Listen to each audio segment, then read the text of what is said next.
and data forming in the brain. No problem with that, right? Then Christoph Koch does this. He shows a little arrow with a little picture, mental states. And that's the question mark. How is that happening? How is it that the brain has electricity, but what I am experiencing are qualia? I am experiencing the world as a picture. I am not experiencing electricity. I am experiencing the qualitative percept of forms, of movement, of colors. How is that to be explained? That's the big issue of qualia. I won't get, qualia is a pet subject of mine, and I could quite happily talk to the end of the conference on it. But just to be clear, everyone's heard of the word qualia here. Yeah? Hands up who has.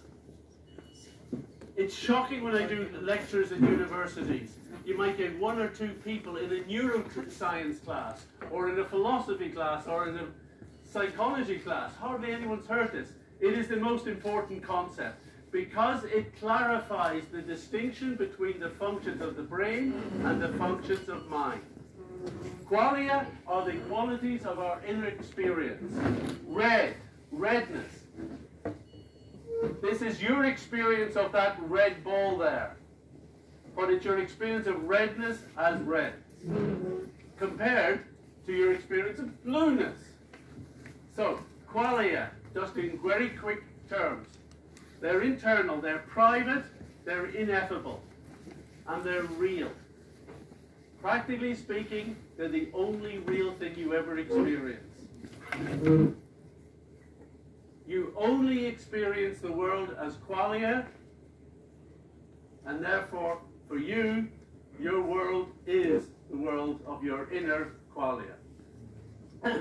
They're correlated, of course, to sensory inputs, but not exactly, and there's so many nice illusions and tricks and things that we can do to show how the mind is actually interpreting data and not representing it to you accurately. And we've just heard a talk from Don Hoffman in the conference room, which really established that point very clearly. And therefore, qualia are subjective. I cannot tell if your experience of redness is the same as mine. We'll point to the same color and call it red, but we don't know we're talking about the same thing. And qualia, most importantly, are irreducible to anything in physics. So, big question mark.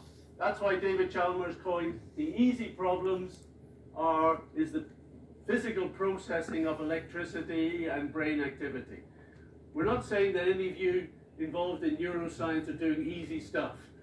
It's very, very complex. Our hats off to you on that one.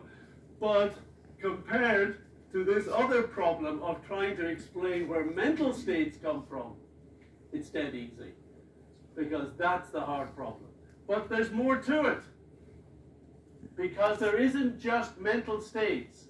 There's also this aspect of the me who is doing the experiencing and feeling I am the observer. This is what I am seeing. So that has to be addressed.